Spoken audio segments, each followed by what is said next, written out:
नमस्कार। आमोदनी हिंदी साहित्य में आप सभी का एक बार फिर से स्वागत है। जैसा कि आप जानते हैं, हमारे इस चैनल पर यूजीसी नेट जेआरएफ हिंदी साहित्य की कक्षाएं चल रही हैं और जो हमारा विषय है इस समय जो हमने विचार में लिया हुआ है वह है भारतीय काव्य शास्त्र।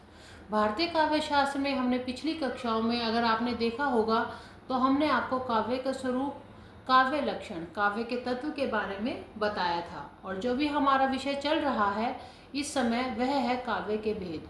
तो काव्य के भेदों के बारे में हमने आपको पहली कक्षा में जो काव्य के भेद वाले टॉपिक पे थी बताया था कि काव्य के भेद कितने प्रकार के होते हैं। तो काव्य कितने प्रकार के हैं या भेद कितने प्रकार के, भेद का अर्थ या तो डिफरेंस आप लगा लीजिए, प्रकार लगा लीजिए। तो कितने प्रकार है? दो प्रकार, पद्य और गद्य। पद्य क्या होता है? जो छंदबद्ध रचना होती है जिसमें छंदों का संपूर्ण रूप से या पूर्ण रूप से प्रयोग किया जाता है। और गद्य क्या होते हैं? जो छंदहीन रचना होती है, जैसे नाटक, उपन्यास, कहानी आदि। इन सभी में क्या होता है? छंदों की आवश्यकता नहीं होती। और छंद क्या होते हैं? हमने आपको बताया था कि जिसमें यति का, गति का नियम होता है कि कितनी लय होनी चाहिए, कितना सुर, ताल, ये सब जिसमें इसका ध्यान रखा जाता है वह छंद होता है। तो जैसे कि हमने आपको काव्य के भेद बताया, उसके बाद हमने आपको बताया कि काव्य कितने प्रकार के होते हैं। तो हमने आपको बताया था पद्य और गद्य। तो काव्य में फिर हमने आपको बताया था कि तीन होते हैं कि प्रबंध काव्य होता है, एक निबंध काव्य होता है, एक निर्बंध काव्य होता है।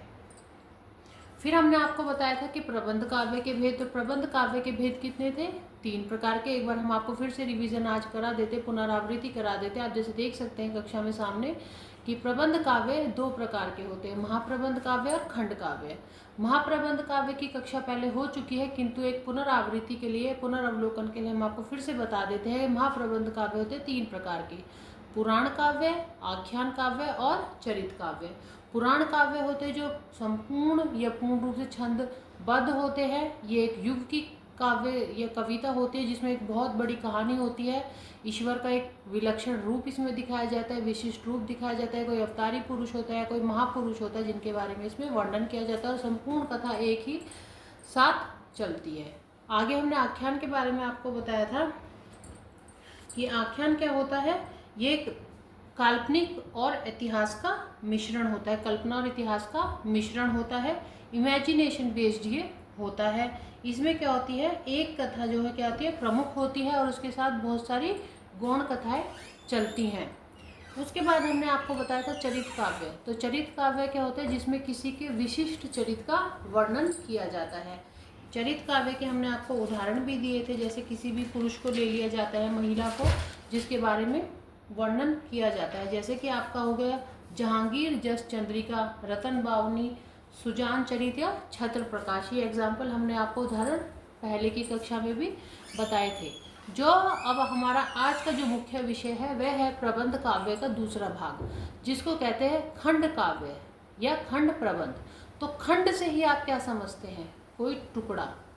तो खंड का अर्थ क्या होता है? टुकड़ा। तो खंड काव्य मतलब कोई ऐसा काव्य जो कोई टुकड़ा हो या कोई भाग हो किसी चीज का, तो उसको क्या कहते हैं? खंड काव्य कहते हैं। तो खंड काव्य के बारे में आगे बढ़ते हुए हम, जैसा कि हमने आपको बताया है क्या होता है खंड काव्य का अर्थ। तो खंड काव्य होता है, खंड काव्य में कथा वस्तु संपूर्ण ना होकर उसका एक अंग ही होता है या अंश ही होता है। देखिए यहाँ पे अंश आ गया है। खंड क्या होता है? कोई भाग या टुकड़ा या अंश या अंग होता है। तो क्या होता है? इसमें कथा वस्तु पूरी नहीं होती, उसका केवल क्या होता है? अंश होता है। यह प्रबंध काव्य का दूसरा भाग है, खंड काव्य। उसके बाद जीवन की एक महत्वपूर्ण घटना या दृश्य का मार्मिक उद्घाटन होता है। अब खंड काव्य में क्या होता है? जैसे कि पुराण काव्य में आपने देखा एक लंबी कथा चलती है, किंतु खंड काव्य में क्या होता है? कथा लंबी नहीं होती, जीवन की किसी महत्वपूर्ण घटना का इसमें वर्णन किया जा सकता है। जैसे आप देख सकते हैं मेघदूत। अब मेघदूत किसके द्वारा लिखी गई? कालिदास के द्वारा लिखी गई है, ये आप जानते ही हैं। तो ऐसे ही खंड काव्य के भेद। अब खंड काव्य क्या होता है? कथा वस्तु संपूर्ण ना होकर उसका एक अंग मात्र या अंश मात्र ही होती है, संपूर्ण कथा नहीं होती।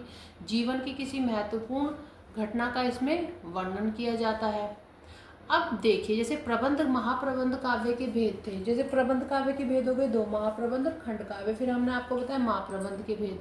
ऐसे ही अब खंड काव्य क्या होता है वो हमने आपको बताया, खंड काव्य के जो भेद होते हैं वो हम आपको बता रहे हैं। तो खंड काव्य के भी दो भेद होते हैं, एकार्थ खंड काव्य और अनेकार्थ खंड काव्य। अब जैसे आप समझते हो एकार्थ मतलब एक अर्थ, अनेकार्थ मतलब अनेक अर्थ वाला खंड काव्य। आपको कुछ भी समझना हो तो उसके लिए पहले आपको क्या समझना होता है, जो शब्द दिया हो उसका अर्थ अगर आपको अच्छे से समझ आ जाए तो आप समझ सकते हैं कि कहना क्या चाहते हैं। तो एकार्थ खंड काव्य एक प्रकार के छंद में ही एक घटना का वर्णन। अब एकार्थ खंड काव्य क्या होगा कि जो एक प्रकार की जो पूरी कथा है उसमें क्या होगा, एक प्रकार के ही छंद का उपयोग या प्रयोग किया जाएगा, किसके लिए, घटना का वर्णन करने के लिए। ऐसे ही अनेकार्थ खंड काव्य, तो अनेकार्थ खंड काव्य क्या होगा, अनेक प्रकार के छंदों में विविध भावों के साथ जीवन के अंश का चित्रण। इसमें क्या होता है, अनेक प्रकार के छंद होते हैं, उसमें विविध भावों के साथ अलग अलग इमोशंस को जोड़ते हैं, क्रोध को, हास्य को, रोने को, इन सब को जोड़ के क्या बनाते हैं, उदासीन, इन सब चीज़ों को मिलाकर क्या बताया, जीवन के अंश का चित्रण करते हैं। सभी भावों को, अलग अलग भावों को एक साथ जोड़ देते हैं छंदों के साथ और क्या करते हैं, जीवन के अंश का चित्रण करते हैं। जैसे यशोधरा। अब यहाँ पे यशोधरा और मेघदूत हमने केवल आपको एग्जाम्पल दिए, ये एग्जाम की दृष्टि में एग्जाम में ऐसे नहीं आता है कि मेघदूत किसका उदाहरण है, यशोधरा। ये सिर्फ हमने आपको समझाने के लिए, अगर आपने पढ़ा हो तो आपको केवल समझाने के लिए ही हमने यहाँ पे आपको बताए हैं कि ये क्या होते हैं, मतलब इनके उदाहरण। तो प्रबंध काव्य, महाप्रबंध और खंड काव्य। महाप्रबंध के उदाहरण पुराण काव्य, आख्यान काव्य, चरित काव्य। खंड काव्य क्या होता है, हमने आपको बताया कि कथा वस्तु संपूर्ण नहीं होती, अंशमात्र होती है, जीवन की एक महत्वपूर्ण घटना या दृश्य का मार्मिक उद्घाटन होता है। ऐसे ही खंड काव्य के जो भेद होते हैं उसमें क्या होते हैं, फिर खंड काव्य के भी भेद होते हैं। जैसे महाप्रबंध काव्य के भेद थे कि एकार्थ खंड काव्य और अनेकार्थ खंड काव्य। एकार्थ खंड काव्य एक प्रकार के छंद में ही एक घटना का वर्णन होता है। अनेकार्थ खंड काव्य अनेक प्रकार के छंदों में विविध भावों के साथ जीवन के अंश का चित्रण किया जाता है। तो हमारा जो प्रबंध काव्य का जो भाग है वह यहाँ पर आज पूरा हो गया है। इसके बाद हम जो अन्य काव्य के जो भेद हैं या अन्य प्रकार के जो काव्य हैं उनके बारे में हम आपको बताएंगे अगली कक्षा में।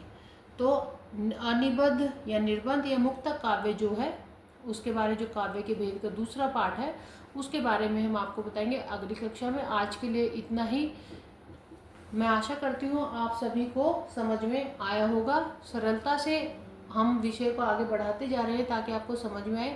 कृपया करके कंसिस्टेंसी बनाए रखें, बार बार रिवीजन करते रहें ताकि आपको अच्छे से समझ आए। और अगर आपको कुछ समझ ना आए तो आप कमेंट करके हमें बता सकते हैं, will help you out in that matter. Thank you and please like and subscribe my channel.